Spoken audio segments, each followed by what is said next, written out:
Avy tompo vampiro aminareo ny fahasoavana sy ny fiadanana avy amin'Andriamanitra raintsika azy Jesosy Kristy tompo. Amen.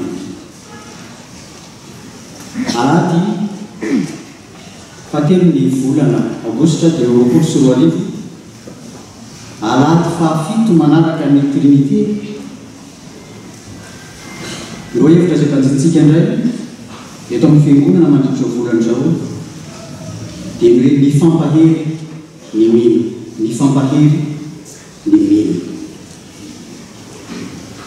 Ny salama izay voalahatra ny ideratsika an'Andriamanitra izao.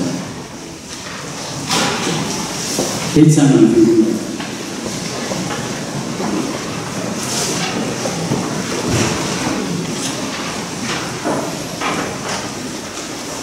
Iderin'Andriamanitra isika manao hoe iderinao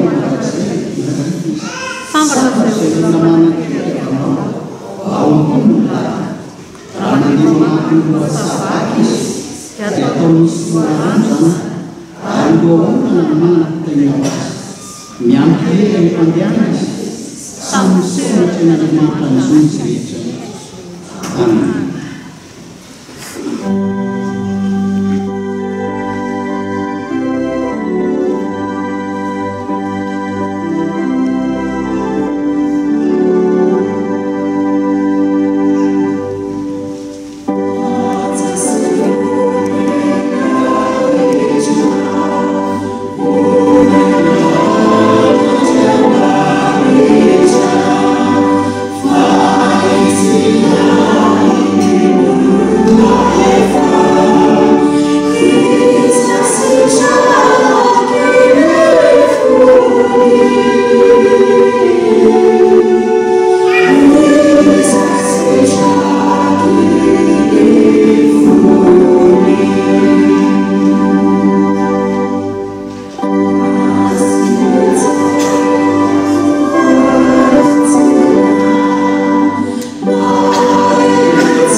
N'Andriamanitra ny izay ny an-danitro Andriamanitra herinay amin'ny alalany Jesosy Kristy mpamonjy anay. Fa Andriamanitra miasa hatrany aminay amin'ny alalanao fanamasina, ilay nitarika anay niainga tany amin'ny toerana tsiraray izay nisy anay avy, ka notao aminao zahay. Vory eto amin'izao efitrano masina natokana hiderahana, hankalazana, hamezana voninahitra ny anaranao izao. Misaotra anao zahay Tompo, fa tonga amin'izao fotoana izao tokoa zahay hanandratra anao Andriamanitra eto amin'ity toerana ity. Rehefa nahatsiaro fa notahinao, narovanao, nambininao tamin'ny andro lasa rehetra izay niainanay, ka dia te hisaotra anao zahay, te hivavaka aminao zahay, hiandray ny teninao indray zahay ny amin'izao anio izao. Fa tsy izany ihany, fa izay rehetra ho tanterahana eto dia ataonay ho voninahitry ny anaranao irery ihany.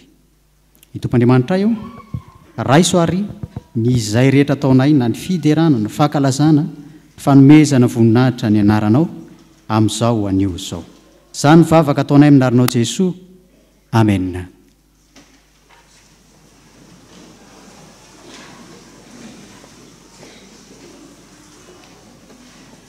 Andriamanitra ry havako, dia miteny amintsika isan'andro amin'ny alalan'ny sitrapony ity no tanterahantsika eo amin'ny fiainantsika. Koa eno amin'ny fanajana izao, ny sitrapon'Andriamanitra ity no tanterahantsika indray amin'ny anaran'ny Tompo, manao hoe izany teny izany efa nolazaiko taminareo mba hanananareo fiadanana amiko. Aty amin'izao tontolo izao no ahitanareo fahoriana, nefa matoky izaho efa naharesy izao tontolo izao. Amen.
Ivavaka isika ry havako. Andriamanitra anay io, ny teny taminay tokoa ianao tamin'izao anio izao, izay sitraponao manambara aminay fa aty amin'izao tontolo izao tokoa no ahitanay fahoriana, nefa matokoa izao efa naharesy izao tontolo izao. Eo amin'ny fiainanay dia hainay tsenjery zany teninao misoratra masina izany. Matetika nefa izahay no tsy mahatanteraka izany, ary tsy nahatanteraka izany mihitsy aza teo amin'ny fiainanay tamin'ny lasa rehetra. Fa vao miatra aminay ny fahoriana, ny zava-manjo maro samihafa, ny fisedrana maro samihafa, dia mitady hery hafa izahay hanampiana anay. Fa tsy nitoko taminao Andriamanitra lay tompony hery rehetra, lay tompony zavatra rehetra. Ankehitriny ary izay Tompo dia mifona aminao indray, tamin'izay rehetra vita anay tsy nifanaraka tamin'ny sitraponao. Tompon'Andriamanitra io mino anefa izahay fanondry aminao Jesosy Kristy lay nijaly maty nefa koa nitsangana tamin'ny maty, nitondra famelan-keloka ho an'ny olombelona rehetra, dia ho raisinao ny fonanay amin'izao androany izao. Ary amin'ny hoavinay rehetra dia mino izay fa olona voavela heloka indrindraindrindra amin'izao anio izao izay anatrehanay anao. Izany Tompo no vavaka asandratra eto anatrehanao, raisy ny fonanay amin'ny anaran'i Jesosy. Amen.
Rehefa mibebaka marina tokoa sika riavako dia mamela ny helotsika ny Tompo.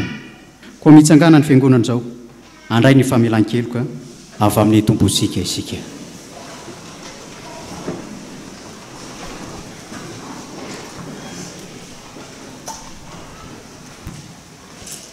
Hoy ny Tompo, aza malahelo ianareo fa mififaliana avy amin'ny Jehovah ny fiarovana mafy ho anareo. Voavela ny heloka reno ny ranomasina. Alleluia. Amen.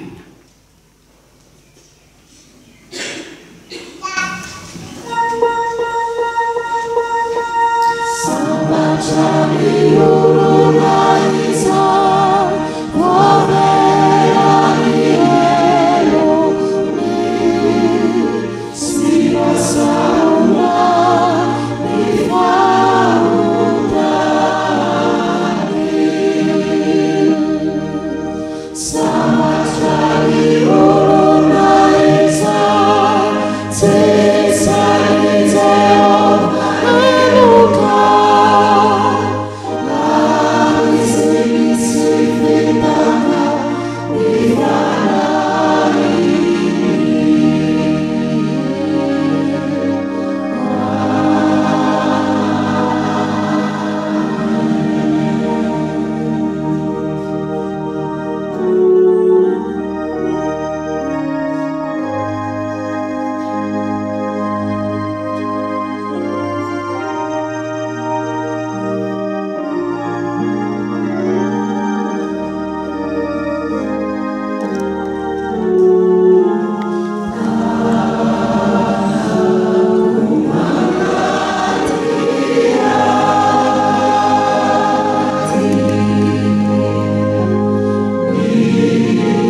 ny olona voavela eloko ary avako dia sa manambarany finoana eo anatrehan'ny namany sy eo anatrehan'Andriamanitra ko andeha ny fanekempinoana voalohany fanekempinoana apôstôlika no iarahantsika miretony izao manao hoe mino Andriamanitra Raisito mpanao lanitra sy ny tany ary mino an Jesosy Kristy zanan'ilay tokana tontsika izay nitorotoroana tamin'ny fanahy masina nateraka Maria Virginy nijalina ny napaka Ponty Pilato mbona tamin'ny hazo fijaliana maty ka nalevina nidina tany amin'ny fiainantsika nitsangana tamin'ny maty tamin'ny andro fahatelo niakatra ao any an-danitra mipetraka eo avan'Andriamanitra Raisito avy any avy ny tsara ny velona sy ny maty ny fanahy masina ny fiangonana masina maneran'izao tontolo izao fombana ny olona masina famelan-keloka hitsanganany tena amin'ny maty ary ny fiainana mandrakizay. Amen. Mbola faly miarabantsika amin'ny anaran'ny Tompo tonga amin'izao volana Aogositra izao ry havana ary mifampahery isika hamakivaky ity volana ity eo ambany tanam-pahasoavan'Andriamanitra manonona ny fiadanan'ny Tompo ho amintsika. Izay hijoroana eto dia fisaorana ary fanamafisana fanentanana. Avy amin'ny voameran'ny vola dia mankasitraka sy misaotra antsika mpandray fanasan'ny Tompo rehetra izay tonga namaly ny antso sy ny fanentanana ho an'ny iray volany adidy tao anatin'iny volana Jolay iny. Mitoy kosa toa ny andavanandro sy aisana alahady ny fandraisana adidy ao amin'ny sekretera mpandrara na eo amin'ny voameran'ny vola ao amin'ny efitrano dekona rehefa alahady. Ny manarak'izay manamafy ny fitaomana sy fanentanana antsika zanak'Andriamanitra eto amin'ity fitandremana ity andray anjara amin'ny rakitra soa fanolorana fitaovam-pianarana ho fitsinjovana ireo sahirana amin'ny famatsiana fitaovam-pianarana ho an'ny zanany na atao anatin'ny fitandremana na koa any ivelan'ny fitandremana araka ny taridalana iombonana eo anivon'ny synody FJKM misy antsika. Mandray izany isanalahady ny voamerany ankona sy fanabeazana ary ao amin'ny sekretera mpandrara isanandro amin'ny ora fiasana. Manamafy koa ny fanentanana antsika amin'ny fandraisana anjara amin'ny tafika masina andian'ny fahatelo any amin'ny FJKM anjara soa Andramasina. Iangeto raha sitrapon'ny Tompo ny alakamisy ho avy izao ary mamarana ny asany atoerana ny alahady 10 Aogositra ny mpiantafika. Mbola miantso tanana amintsika amin'ny enti-manana amin'izany na ny ara-panafody na ny fandraisana anjara ho fampandehanana ireo mpiantafika. Izay isaorana ny Tompo fa efa feno ny isan'ny ilaina ary dia ny alakamisy maraina ao anatin'ny fotoanan'ny AFF no anirahantsika fiangonana azy ireo amin'izany asa masina izany. Ireo ravana ny fisaorana sy ny fanentanana dia hoy ny soratra masina araka ny tsenjery mofinaina Korintiana voalohany toko fa 9:10 fa 14 manao hoe amin'ny anaran'ny Tompo izay rehetra ataonareo dia ataovy amin'ny fitiavana. Ny mamarana izao fifampitondrana izao na ny fanentanana dia ny fanolorana ireo katekomenina tampianarana 420 420. Mampandroso mampanajana ny voamerany ampanahy mba hiara-iasa ao anatin'izany.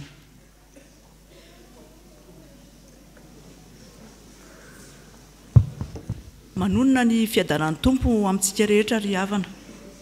Araka ny fitondrana misy eto anivon'ny fiangonan'i Jesosy Kristy eto Madagasikara moa dia aseho anivon'ny fiangonana manontolo ireo katekomenina manantona manolo-tena. Ko amin'ity toam-pianarana 5:20 sy 9:20 dia ireto izy ireo miisa 420 mianadahy-mianaka izy ireo. Atombokontsika amin'ny tarika voalohany na groupe 1 Vomerapia Fanomezatsoa Bezanahary Heritiana katekomenina Ratsimba Rajonary Nomeno Fitahintsio Clément Rasolofinirina Miaja Rasolofinirina Nasandratry ny Avo Jona Ramanatsoavina Rikieto Rafanomezatsoa Rotaniaina Voariasina Rafanomezatsoa Lahatry ny Aina Isaia izay nitarika voalohany.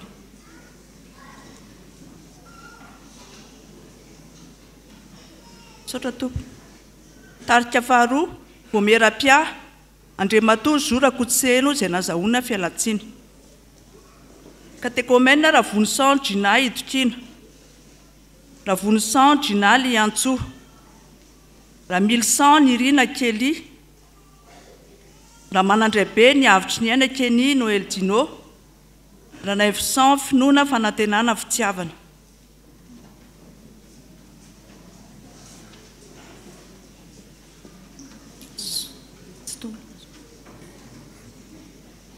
Saotra narota. Tarika fahatelo, Voameram-pia, Ranaivi-Jonas Jean-Pierre nazahoana fialatsiny ihany koa. Ravelmahay Tahina Capriati, Adorsan Enikaza Fiti, Adorsan Santatra Irina Prinsia, Rasoloarimanana Mihaja Antso,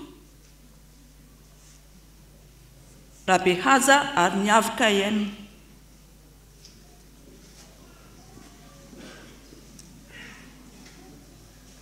Saotranareo. Tarika fahaefatra, Voameram-pia, Razafindrabe Agasan, Maminantenaina Fifaliana,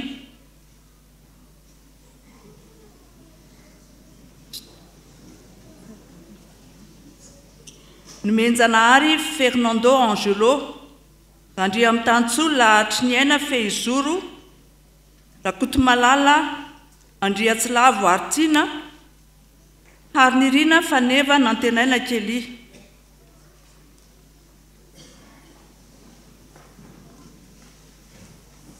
Saotra tompo. Tarika fahadimy, Voameram-pia Rabe Tokotany Bakolonirina, Razakanaivo Rabe Mihoatra Leslie, Ranieria Joyada Mandresy, Ramilimanitra Iriniana Ioanna Ratianarivo, Ravonjatovo Josué Fitiavana Ramilimanitra, Rambaloery Maeva.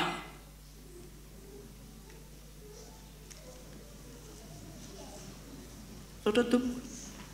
Tarika fahaenina, Voameram-pia Zora Kotinirina,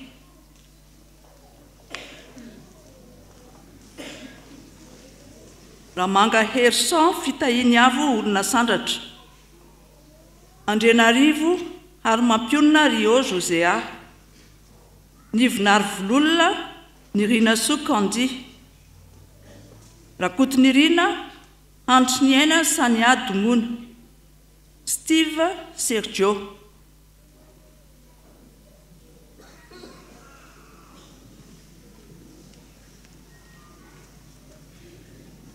Saotra tompo. Tarika fahafito, Voameram-pia, Ramatoa Soso, Rakoto Arsoa, Anjarany aina Ifaliana, Razafy Matratra Lalaina Dilanina, Razafy Tsoarana Miarivony Lilianina, Andriamanatena Andony aina Rova, Rabe Harzona Manda Artina.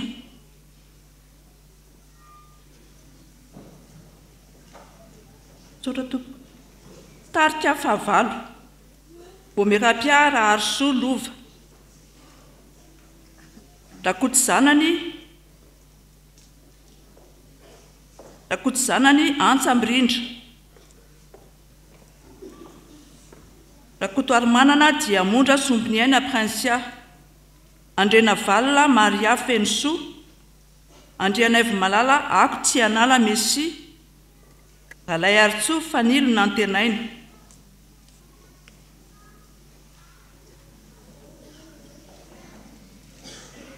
Saotra tompo. Tarika fahasivy, Voameram-pia Randrembololona Iara, tenako moa zany. Ratsimba Vatosolo Iza Michel, Rakoto Arimalala Sitraky ny aina Evatina, Randrena Valina Faniriny Avo Frank, Rakoto Arnivo Irintso Finoana Prinsia, Raberojo miotsosoa sarika. Raberojo irintsoa Mateo ty.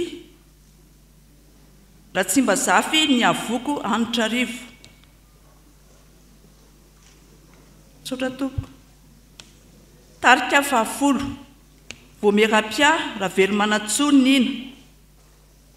Rakotomalala Tokoniaina Mathieu. Ranaivo-Jaune Jaela Anaïs. Nomenjanahary Steve. Nomenjanahary Avitina Eliza. Rakotondrasoa Miora Muriel. Andremampianina Océane Hertina Fiononatsoa. Sotra tompoko. Tarika 20 Vomerapia Raharsan Jean-Aimé Nazahoana Fialatsiny.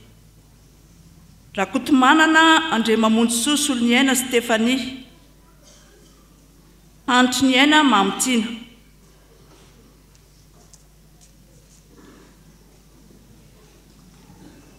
Sotra tompoko.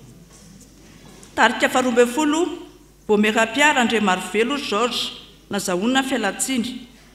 Ramora Manatsoa Mithia Lorraine Fifaliana.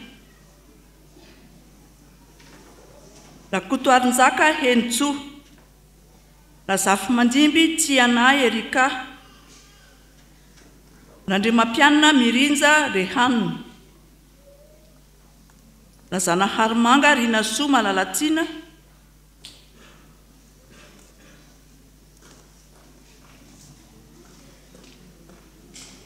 Sotra tompoko. Tarika 17 Vomerapia Ravonjatovo Serge. Nazahoana ihany koa Fialatsiny. Rakotondrahanta Richard Mamy Dieudonné. Rasolomanana Asimbola Willy Florent. Rakotomalala Yarantsoa Loïc Andriamasina. Rovasoa Volon'Olive. Randremanatena Iriela Lovaniaina.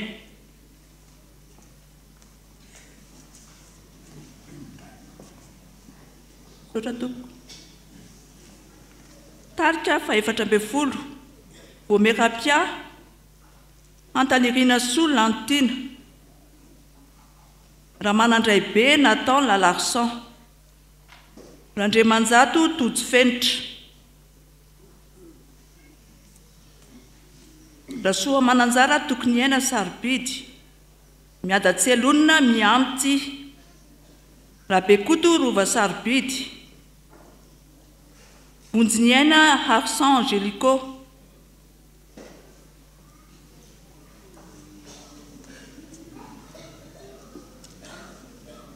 Sotra tompoko. Tarika 15 Vomerapia Ralantoniaina Seheno. Randriamanana Itokina. Rakotomanatsoa Ravakiniaina. Ravelonjanahary Heriniaina Ionitsoa. Maharo Miandrosoa Samsay. Andriambola Sambatra Irikanto Prinsia. Andriambola Flamatra Giovanni.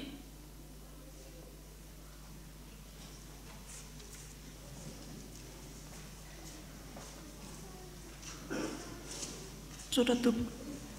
Tarika 19 Vomerapia Ramilimanitra Mianta.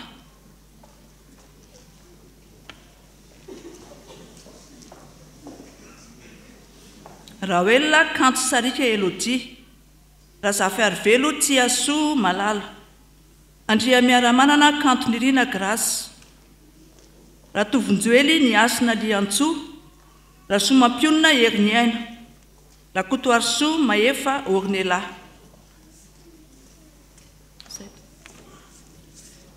Sotra nareo tompoko.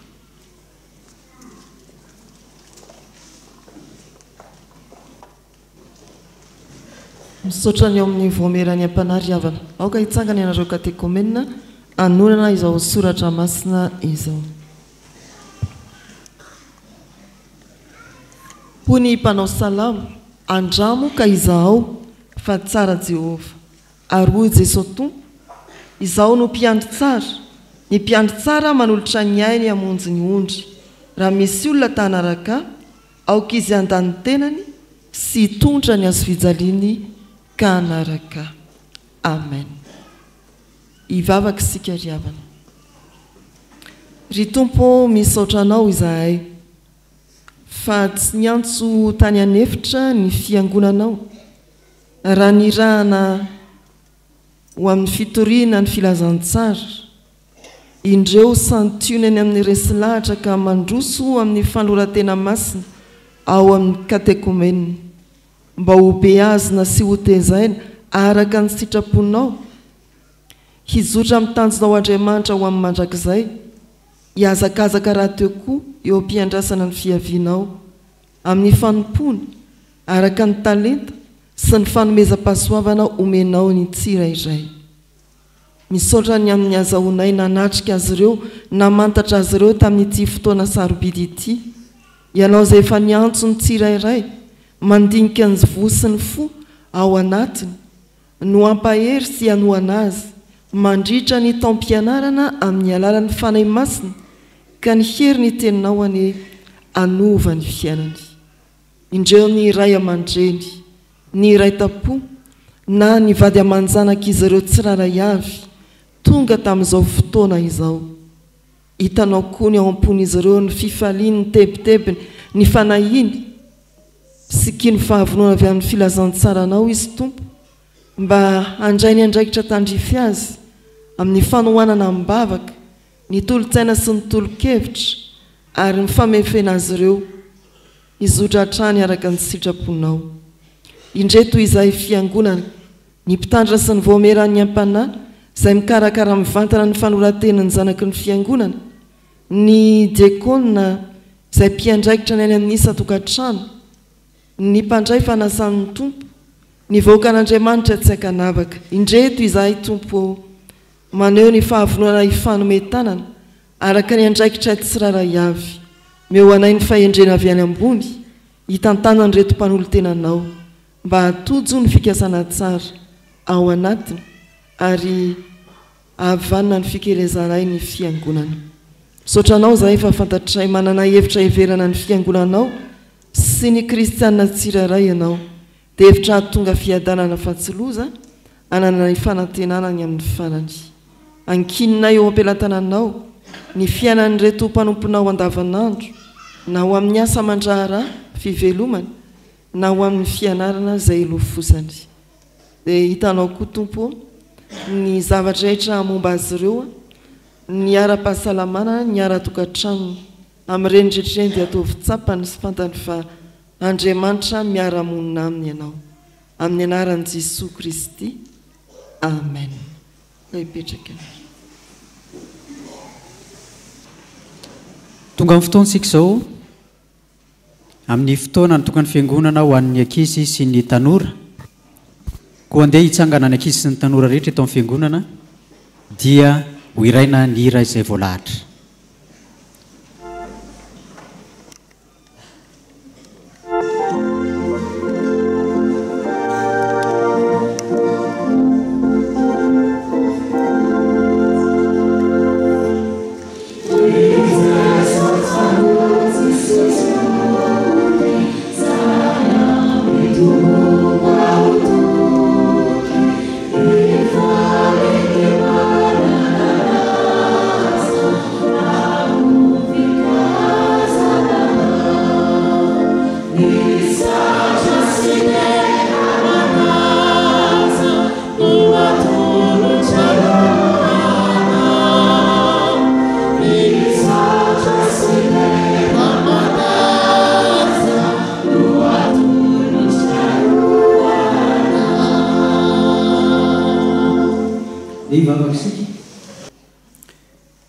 Jesoa indreto zahay, indrindra ny ankizy sy ny tanora manondrika ny lohany eto anatrehanao, hiaino ny teny sy ny hafatra avy aminao, koa dia mitenena fa mihaino zahay. Aminaranao Jesoa, amen.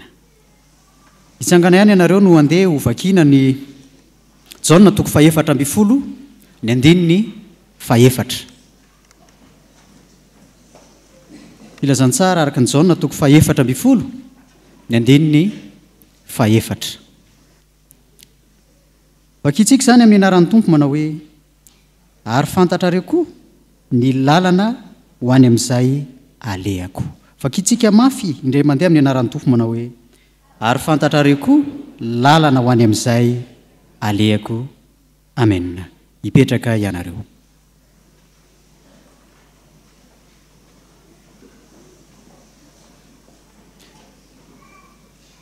ny fanontaniana ry ankizy sy ny tanora dia izao lalana no resaka eto izao ny fanontaniana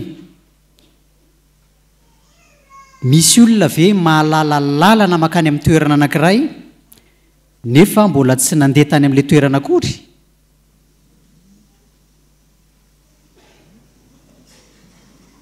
dia mety misy zany ary misy ianareo ary zao raha ohatra hoe te ho any Analakely ka mbola tsy tany mihitsy dia mijery tambajotra serasera mijery Google Map ohatra dia hitanareo ny lalana makany sa tsy marina izany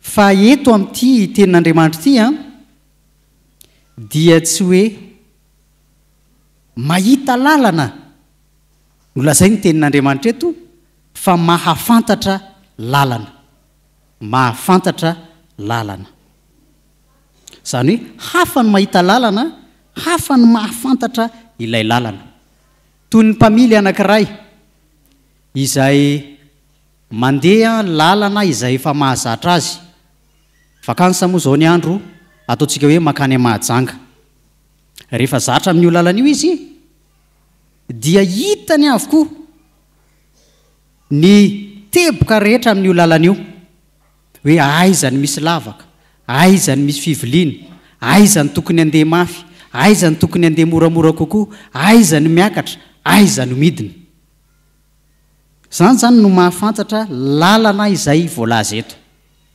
noho izany dia ny mpianatra Jesoa no teneniny Jesoa eto hoe mahafantatra lalana makany aminy araka ny nambarako teo ry rakizy sy tanora lalana makany amin'ny Jesoa dia tsy lalana misosa be toy ny mandeha any amin'ny bypass mandeha any atsara saotra toy izany fa araka ny voalaza teo lalana dia mety hisy lavaka lalana dia mety hisy fiakarana be lalana dia mety hisy fidinana be noho izany ny miaraka amin'ny Jesoa lalana miaraka amin'ny Jesoa na ny lalana tarihan'i Jesoa dia mila hitandremana tsara mila hitandremana tsara fa zany eo ihany fa raha ny fiainan'ny ankizy sy ny tanora no resahana vetivety dia izao misy zavatra maro samihafa mba tianareo azo amin'ny ray aman-dreny fa mety tsy nomeny ray aman-dreny anareo zany satria fantany ny mahasoa anareo zany lalana miaraka amin'ny Jesoa dia ekeny zany lalana miaraka amin'ny Jesoa zany mety hoe verinao fa lavaka zany dia ekeny zany fa miaraka amin'ny Jesoa mety nieritreritra fahombiazana ianao tamin'ny fianarana ohatra na tamin'izay mba nieritreretinao fa jitojo tamin'izany dia mety ho lalana miaraka amin'ny Jesoa koa zany fa ekena rehefa miaraka amin'ny Jesoa manaiky zany rehefa miaraka amin'ny Jesoa noho izany rakizy sy ny tanora rehefa miaraka amin'ny Jesoa dia mila mitandrina tsara amin'ireny mety ho lavadavaka kely maro isan-karazany ireny jerena tsara ny lalana na izany na tsany aza tsy mametsiny anizaniza eny an-dalana fa evero fa avy amin'ny Jesoa ireny Jesoa ihany no arahina koa na dia tsy nandeha nanao vakansa aza ohatra dia Jesoa ihany arahana ho anareo izay tonga mba manao vakansa eto ny ankizy sy ny tanora eo ihany koa no mety handeha dia Jesoa arahana ho an'izay mianatra zao manampy fahalalana maro samihafa any amin'ny toerana maro samihafa any cours de vacances ho nareo dia Jesoa arahina tandremo fa vao miala amin'ny Jesoa mpitarika eny an-dalana isika dia mety ho diso lalana. Ao amin'i Jesosy dia tsy misy lala manitsy, fa ao amin'i Jesosy dia manaraka azy eo aoriana ihany isika rehetra. Amen. Vavaka isika. Jesosy ianao tokoa ny lalina sy fahamarinana fiainana. Noho izany dia ianao ihany no arahany ankizy sy ny tanora rehetra eto amin'ny fiangonana. Ka izay rehetra heverinay mety ho tsy fahombiazana kely, amin'izay heverinay mety ho tratra sy ho azo, nefa tsy tonga tamin'izany izahay, dia atoky ianao hatrany kosa fa ianao ihany no lalana. Ary amin'ny fiainana eo avy rehetra dia ianao ihany no lalana. Amin'ny anaran'i Jesosy. Amen.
Sika tompoko Jesosy Kristy tompo hamaky ny teninao zahay ankehitriny, ny teninao izay efa nily ny tongotray sy fanazavana ny lalanay, ary koa ahatonga anay hifampahery.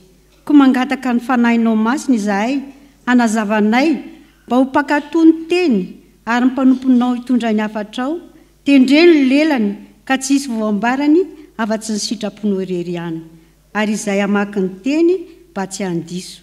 Amin'ny anaranao Jesosy Kristy tompo nangatahana izany, sotra Jesosy. Amen.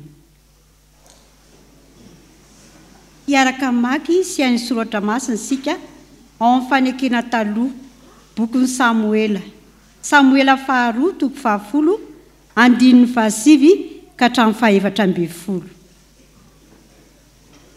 Rehefa hita dia vakiana amin'ny anaran'ny tompo. Ary rehefa hitan'i Joab fa teo anoloany sady teo voany favalo, dia nifidy olona tamin'ireo voafantona tamin'ny Israely rehetra izy, ka nalany hiady amin'ny Siriana. Ary ny olona sisa kosa nomeny homety ny Abisai rahalany halany hiady amin'ny taranak'i Amona. Ary hoy izy, raha tsy toako ny Siriana dia vonjeo aho, raha tsy toanao kosa ny taranak'i Amona dia vonjeko ianao. Mahereza ary kaoka hitomban-day isika ho amin'ny firenentsika sy ny tanàn'Andriamantsika, ary aoka Jehovah anao izay sitrapony. Ary Joaba sy ny olona nanaraka azy nandroso hiady amin'ny Siriana, ary dia nandositra ny ala teo anoloana ireo. Ary no nitany taranak'i Amona fa nandositra ny Siriana, dia mba nandositra koa izy miala teo anoloan'ny Abisai ka niditra tao tanàna. Ary Joaba niverina avy namely ny taranak'i Amona fa tonga tany Jerusalema.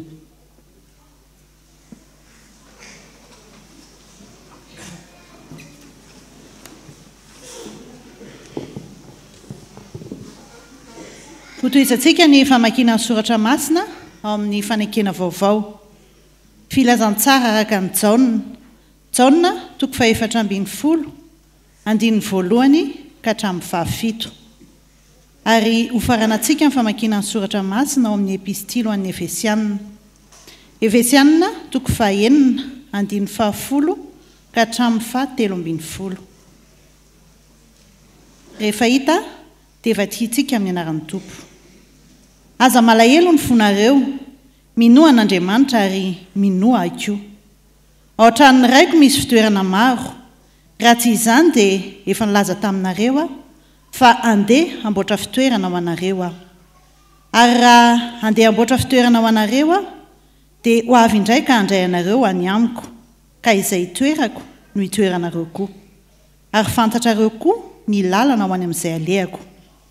Oto masy tamin'ny tompoko tsy fantatray izay alehanao, ka ataonay ahoana no fahafantatra ny lalana? Hoy Jesosy taminy, izao no lalana sy fahamarinana ary fiainana. Tsy misy olona mankany amin'ny ray afa-tsy amin'ny alalako. Raha nahafantatra ianareo dia ho nahafantatra ny raiko koa. Ary hatramin'izao dia mahafantatra azy ianareo sady efa nahita azy. Farany mareza ao amin'ny tompo sy amin'ny herin'ny faherezany. Tafio avokoa ny fiadian'Andriamanitra mba ahazahoanareo hifahatra amin'ny fanangolen'ny devoly. Fa isika tsy mitolona amin'ny nofamandrà, fa amin'ny fanapahana sy amin'ny fanjakana sy amin'ny mpanjaka n'izao fahamazinana izao, dia amin'ny fanahy ratsy eny amin'ny rivotra. Ary noho izany dia raiso avokoa ny fiadian'Andriamanitra mba ahazoanareo hanohitra amin'ny andro mahory. Ary rehefa vitanareo avokoa dia ahafahatra ianareo. Amen.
Ny tompo aneriavana anampyatsika amin'ny fanahy masina mandritra ny fiainona izao afatra izao. Samuela 2:10 ny andiny 7 hatramin'ny 7:10. Samuela 2:10 andiny 7 hatramin'ny 7:10. Efa nentiny mpiara-miasa no vakiana tamintsika fiangonana izany ry havana. Fandarana araka ny perikopa ao amin'ny testameta taloha. Raha fezina dia ndeha aompana amin'ny lohahevitra hoe mahereza miankina amin'Andriamanitra ary mifampahereza raha miatrikady. Mahereza miankina amin'Andriamanitra ary mifampahereza raha miatrikady. Ianatra soratra masina vetivety sika izay ambara ny Samuela 2. Samuela 2 dia mitantara ny fanjakany Davida mpanjaka. Ao amin'ny toko 5 ny andininy 4 sy ny 5 dia manambara fa 30 taona Davida nanomboka nanjaka ary 40 taona no itondrany ny zanak'Israely. Mbola fanjakana tokana tamin'izany fa tsy mbola nizara anankiroa. 40 taona ka ny 7 taona sy tapany dia ny renivohitra atao hoe Oreba, ary ny ambiny kosa tokony 30 taona dia ny renivohitra Jerosalema. Tamin'ny firenen'ny Joda no nisian'ny renivohitra Jerosalema. Ny tsara ho fantatra anatin'ity toko 10 ity, misy filazana hoe Amonita niady tamin'ny fanjakan'i Davida sy ny Siriana voalaza eto nanery azy aloha sy ao aoriana. Nahoana no tonga tamin'izao ady izao ny fanjakan'i Davida? Eo amin'ny toko 10 andininy voalohany hatramin'ny 15 dia izao ny zavatra nitranga. Raha nodomandry ny mpanjaka ny Amonita atao hoe Naasy dia nandimby azy ny zanany noho ny fanerasarana ara-diplomatika dia naniraka avy amin'ny fanjakany Davida mba hitsapa alahelo aneo fiara-miory hitondra fampiononana ho an'ny fanjakana Amonita. Fa ireo manodidina ny fanjakana Amonita dia niteny hoe ry mpanjako, Ianona no anaran'ilay mpanjaka nandimbiny indray. Tsy hamangy izany ny diany ireny a, fa mijery talatra ny fanjakanao dia ho avy izy hanafika aka ny fanjakany Amonita. Hay ve hoy ny mpanjaka, raha izao no izy, raha izany no izy a, dia esory ny atsasaky ny volom-bavandreo iraka ireo, tapao ny akanjony, avelao amin'izay andeha hody any amin'ny fanjakany ihany. Rehefa reny Davida mpanjaka, izay ny voalaza hatreo amin'ny 15 a, rehefa reny Davida mpanjaka izany toe-javatra izany, dia hoy Davida hoe mba lalina koa ny nataon'ny Amonita, izao ny izy ary iraka malala.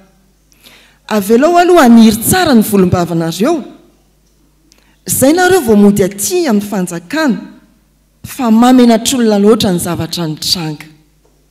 Fa andanin'izay kosa ny Amonita dia efa niomana hiady amin'ny fanjakany Davida. Ny fiomanany dia ny famoriny ny miaramila teo amin'ny fanjakana Amonita ary ny fanaramany fiantsony miaramila Siriana ho karamaina hanampy azy ireo amin'ny ady amin'ny fanjakany Davida.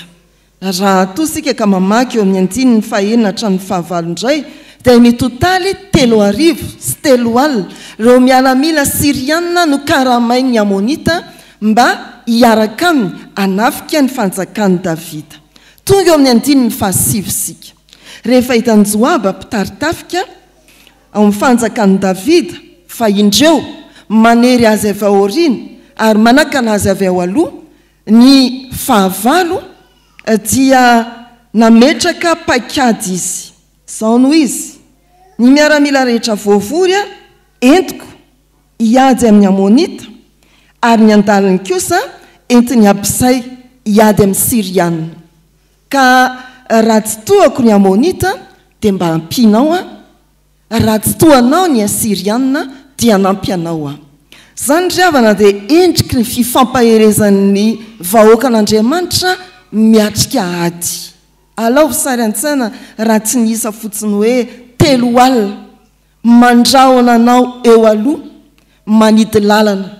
Ny anariana moa efa tsy fantatra tsony, fa ny Amonita sy ny Siriana voakarama no indray mirohatra eo amin'ny fanjakany Davida. Ny afatra voalohany dia ny hoe fifampaherezan'ny Joaba sy Abisay. Inona no azo lazaina amintsika fiangonana ankehitriny amin'izany fifampaherezan'ny mpitaritafika tamin'ny andron'ny Davida izany? Eo amin'ny 7 hatramin'ny faraka 12, fa ny faraka 12 indrindra izay efa nitsaivina teo amin'ny anaran'ny Tompo manao hoe raha tsy tohako ny Siriana dia vonjeo aho, fa raha tsy tohanao kosa ny taranaki Amona dia ho vonjeko ianao. Mifampahery ny mpitaritafika, miatrikady, miatrika fahavalo. Teny fohy feno enipo sy fampitokisana izany ry havana. Joaba matoky ny Abisay, Abisay apetraka mba hianteherany Joaba raha tena tonga amin'ny hery ny fahavalo. Ankehitriny dia miara-manaiky isika fa tsy misy izay tsy mafiady eto amin'ity tanindrazantsika ity. Eny maneran-tany fa samy manana ny endriky ny ady izay atrehany. Anatin'ny fahasahiranana, ny fisedrana eo amin'ny fiainana, ary indrindra ny ady, ny fakapanahy samihafa ao anatin'izany fahasahirana sedra izany, dia tena mahavaivay tokoa. Tena mahatsiaro isika hoe te handroso misy manakana, ary raha mihazakazaka dia misy manosika avy ao aoriana. Amin'izany dia ambaran'izao lohahevitry ny perikopa Aogositra izao fa tsy maintsy mifampahery isika. Tsy mahazo mitokatoka-monina ka hoe hidy aman-trano ata dia zakaiko ato ny tsy fisiny, zakaiko ato ny fahoriako. Alahelo tsy ambarahavana, zaka ny tompony ihany. Tsy hoe hidy aman-trano ka tsy te halalan'izaniza fa ho any korery ato ny sakafoko, misy ambiny iny dia ariko eny hoeny. Tsia. Mifampahery isika miara-miatrika ny ady na ny ara-panahy na ny fiainana andavanandro na ny sedra samihafa. Dia tsahaka ny Joaba sy Abisay, rehefa tsy tohanao no olanao dia antsoy Abisay. Rehefa tsy vitany Abisay miatrika ny zava-manahirana azy dia tongava manampy. Izany ny kristianina mifampahery havana, na ao amin'ny fianakaviana, na ao amin'ny fiangonana, na any amin'ny toeram-piasana, misy antsika tsirairay avy. Ao amin'ny Baiboly zany tsy misy hoe omby mami tsy lehilahy fi ny namany. Ao amin'ny Baiboly tsy misy hoe manendy stresy. Ao amin'ny Baiboly tsy misy hoe azakazaka ray tosika, fa ao amin'ny Baiboly fifampaherezana no tadiavina. Ianao Joaba, izaho Abisay. Ianao Vali, izaho Lokanga. Fa no toa tsy ho lavo kilalao zavali Zalokanga raha ianaranareo tanora anontaniany ray aman-dreny. Tsisy menjery zany io fa zavali ianao Lokanga. Fandanjalanja eo. Ry havana malala, tena miantso antsika hifampahery amin'ity volana Aogositra ity ny soratra masina. Ny fampaherezana faharoa dia hitantsika eo amin'ny andininy faharoa ambin'ny folo. Izao no voasoratra amin'ny anaran'ny Tompo. Mahereza ary ka aoka hitomban-day isika ho an'ny firenentsika ka ny tanànan'Andriamanitsika ary aoka Jehova anao izay sitrapony.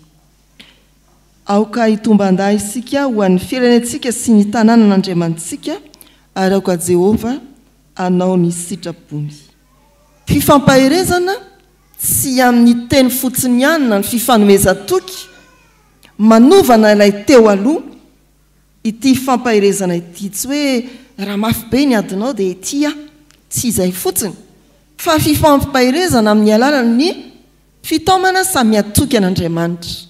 Fifampaherezana amin'ny alalan'ny fampijoroana amin'ny finoana ary indrindra ny fitaomana anaiky ny sitrapon'Andriamanitra. Aoka Jehova anao izay sitrapony. Mahereza aoka hitomban-day isika ho an'ny firenentsika sy ny tanànan'Andriamanitsika ary aoka Jehova anao ny sitrapony. Tsy hoe fahatongava-tsaina sy fampiresahana tsotra eny an-dalambe. Mahereza azakivy efa zao moko tsika izao mitsy mantra nefa faly. Tsia fa tena hoe ndeha ahery. Tonga sainsika fa ao anatin'ny fahasahiranana. Mieritreritsika ary tsy afandrimandry fa tokony hivoaka ao anatin'izao fahasahiranana izao. Inona ary ny fampaherezana? Ndeha samy ino an'Andriamanitra ho an'ny firenentsika. Ndeha samy hevitra an'ilay Jerosalema, ny fandriampahalemana, ny fiadanana. Eny amin'ny andininy faefatra ambin'ny folo dia voalaza hoe rehefa resy ny Amonita sy ny Siriana dia tonga tany Jerosalema. I Joaba zany hoe tonga ny fandriampahalemana, tonga amin'ny tanànan'ny fiadanana Jerosalema. Dia averina ny hoe io tsy resaka fotsiny hoe tonga sainsika satria sahirana. Io tsy resaka fotsiny hoe ndao hifampitsetsetra. Tsia, fa tena fandraisana andraikitra, fiarahana mitondra ny mahavesatra ny firenena fiarana mitondra ny manahirana amin'ny manodidina amin'ny finoana ndao samy hitraka anantena an'Andriamanitra maherezy ho an'ny firenetsika sy ny tanànan'Andriamanitra ity tsy tanànanao ity tsy tanànan-dranona ity tsy tanànan firenekafa ka hoe ndeha hiadina fa ny Jehovah ny tany izay rehetra eo amin'ny tanànan'Andriamanitra tony nomen'Andriamanitra antsika mba hisitrahana ny firenetsika ndao heverina ny mahatanànan'Andriamanitra nizao firenena izao ho ny 12 ary andeha ekena ny fitondran'Andriamanitra maneke ny fitondran'Andriamanitra aokizy anao zay sitraky ny fony zany ry havana no fifampaherezana tsy maintsy ho ambavatsika fiangonana eo ampiatrena izay mety ho zava-manahirana raha ny atokantrano ho antsika tokantrano kristianina teneno ny ao an-trano hoe ndao hitomban-da ho an'ny tokantranontsika za manasarim-bavy eo ndao hitomban-da ho an'ny tanànantsika ndao hitomban-da ho an'ny firenetsika hitraka iaina ny sitrapon'Andriamanitra ary atoky ny fitondran'Andriamanitra mitranga indraindray any atokantrano ny ady saina ny ady ara-panahy ny fahaverezana asa sy ny fahasahiranana ateraka izany indraindray vokatr'ireny fahasahiranana ireny dia misarabazana ny ao atokantrano na ny fianakaviana misaratsaraka koa ny mpiray firenena fa tsy maintsy mifanometana ny sika amin'ny tenin'ny Joaba sy Abisay mpirahalahy mianala ndeha hifampitantana hitraka hibanjana n'Andriamanitra faherezana ara-panahy ny voalohany ilaina mba hahatonga antsika anao lohalaharana ny vavaka ny fanekena ny sitrapon'Andriamanitra ny fandianana araka ny sitrapon'Andriamanitra mamakivaky ny fiainanao isan'ankonana ny fiainan'ny firenetsika faherezana ara-panahy mahereza mivavaka mahereza amin'ny finoana ifanahidin'Andriamanitra ao anatintsika mahereza amin'ny fianona ny sitrapon'Andriamanitra amin'ny alalany famakiana soratra masina sy ny toriteny izay amantaranao ny lalana dia Jesosy Kristy mitondra antsika ho ao amin'ilay ray mandrakizay ny antso ety ampamarana ry havana dia ny hoe tamin'ny andron'ny Davida raha ny antehitra tamin'ny fitarian'ny tompo tao anatin'ny ady aranofo ny fanjakan'ny Davida izao androntsika fiangonan'izao kosa amin'izao ankehitriny izao dia tena miatrika ady ara-panahy isika io no fototry ny ady-piainana rehetra ny ady ara-panahy hoy ny Efesianina 4:12 tao anatin'ny vakiteny isika tsy mitolona amin'ny nofo-mandra fa amin'ny fanapahana ary amin'ny fanaratsy eny amin'ny rivotra tsy azo ody tsy hita ny ady-piainana tsy azo odiana tsy jerena na tsy fantatra ny fahasahiranana fandrao variana amin'izany isika ka tsy ahita hoe misy ady-panahy tena mafy ateraka ireny fahasahiranana ireny eo amin'ny fiainantsika tsy maintsy mifampahery eo anatrehan'izany isika nomen'Andriamanitra mpitaridana lehibe indrindra isika ry havana dia Jesosy Kristy efa nandresy ny fijaliana faratampony teo amin'ny azo fijaliana nomen'Andriamanitra mpitaridalana sy mpitarikady lehibe indrindra isika dia Jesosy Kristy ilay efa nandresy ny fahavalo farany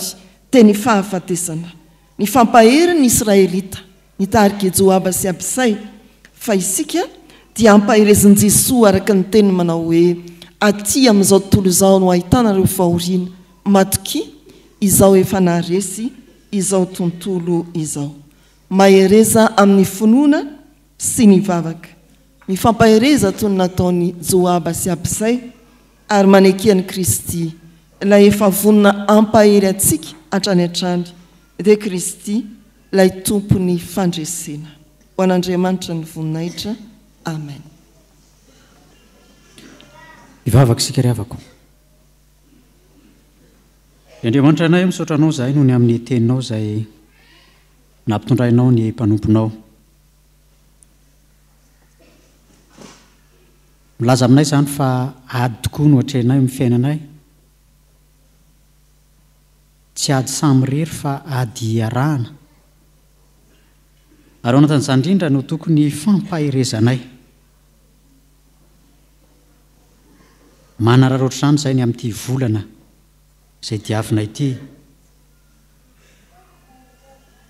satria ilainay tokoa izany mifampahery izany ny amin'ny zavatsarotra rehetra izay iainanay eny na tsy amin'ny zavatsarotra aza fa mba hahafahana koa manatsara ny efa tsara hatrany dia mila mifampahery izay saotranao izay tompo fa izany fifampaherezana izany tokoa anie dia hahafahanay mijoro vavolombelona ny amin'ny finoana efa ao anatinay hahafahanay koa mampiorina ny hafa mba hahatonga tsy ho kivy tsy ho ketraka fa hatoky anao Andriamanitra hatrany ilay Andriamanitra mpitari-dalana amin'ny alalanao Jesosy Kristy ao anatin'izany tompo dia tsy mila mijerijery fotsiny sainy amin'ny tazatazana fotsiny ny fiainan'ny hafa fa mila mandray andraikitra feno zahay tsy amin'ny teny ihany fa amin'ny asa koa dia indreto ary izay vonona ny tanteraka izany teny sy afatra izay nambaranao tamin'ity androanyity izany mba tsy ho variana amin'ny adi-piainana isanandro fotsiny izay fa hijery ny adi-panahy koa hitondra izany eo aminao Jesosy Kristy ilay efa nanafaka anay nanala anay tamin'ny geja ny fahotana ankehitriny koa izay tompo dia manotanteraka vavaka fangatahana eo anatrehanao mitondram-bavaka izay ankehitriny amin'ny fiomanana ho an'ny synôda lehibe izay ho tanterahana amin'ny herinandro ambony iny ianao Jesosy Kristy ilay tompon'izany fotoana lehibe izany no hanomana ireo tompona andraikitra sy tompona anjara rehetra ho any amin'izany fotoana izany satria teboka lehibe indray izany hahafahanay fiangonana miainga ho amin'ny fitoriana ny filazantsaranao misy amin'ireny olo ireny eto amin'ny fiangonana entina mbavaka manokana izy ireny mba io manampanaty koa hiatrika izany fotoana izany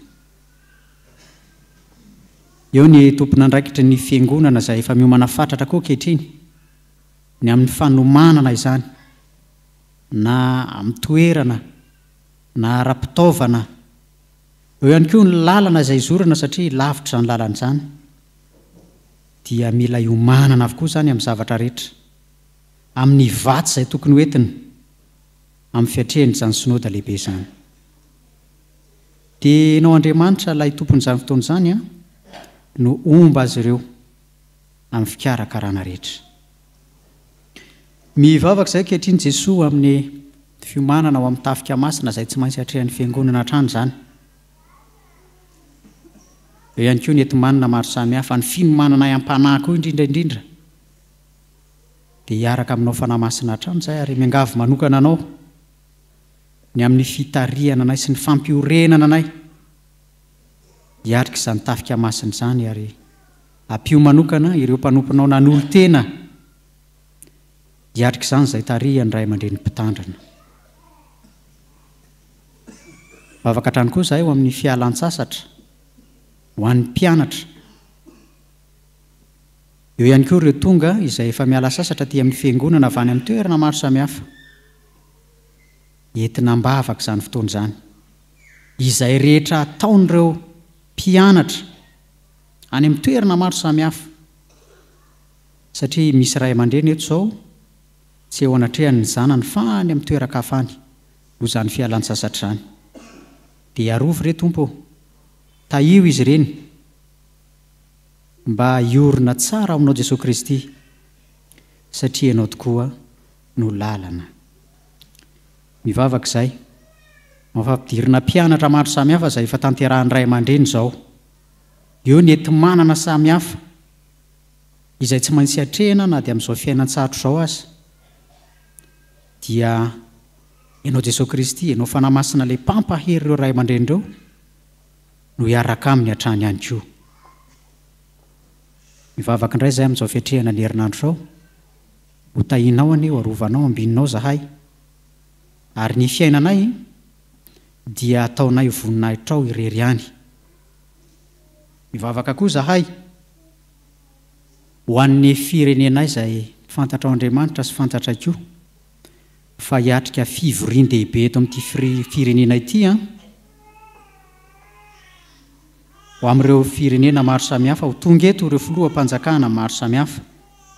Izany fotoana izany anie dia ahafahan'izy ireo hijoro vavolombelonao Jesosy Kristy, ilay tompony zavatra rehetra, tompony fanjakana, fa ireny olo ireny dia notendrenao ihany amin'izany andraika izany, ary ahatsaro fa ianao no miaraka amin'izy ireo, ary dia hitondra fampandrosoana ho an'izao firenenay latsaka lalina ao anatin'ny fahantrano izao, izany fivorian-dehibe izay tanterahana eto amin'ity firenena ity. Izay rehetra tsy voatononay Tompo tamin'izao anio izao, ka fantatrao fa mahasoanay dia tanterao amin'ny fiainanay izany. Fa ny vavakay kosa izao dia atambatra amin'ilay vavaka tsara indrindra nampianarinao mpianatra ao fa izay manao hoe: Ranaiza ny an-danitra, ho masina anie ny naranao, tonga anie ny fanjakanao, atao anie ny sitraponao ety tany tahaka ny any an-danitra. Omeo any an'io izay anona saza ao anay, ary mamela ny elokay tahaka ny namelanao izay meloka taminay. Aza mitondra anay amin'ny fakapanahy, manafanay amin'ny ratsy, manao ny fanjakana sy ny hery, ary ny voninahitra mandrakizay. Amen. Tonga amin'ny famaranana izao fampoavana tapany voalohany izao isika ry havana, ny tapany faharoa dia nasana ny mpandray fanasan'ny tompo rehetra ny amin'ny fanasana masina. Ianareo vahiny mifanotrona no ny fotoam-pahasoavana teo raha vonina ampoam-panahy hiatrika ny fanasan'ny tompo dia manasanareo ampitiavana Jesosy Kristy ilay tompo ny fanasana. Mitsangana ary anao ny hira voalahatra mialoha ny tsodrano.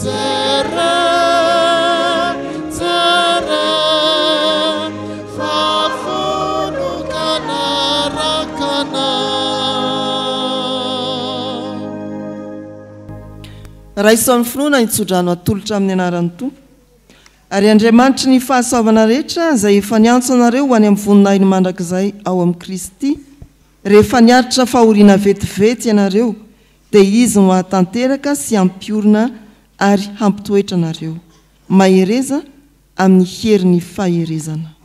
Amen.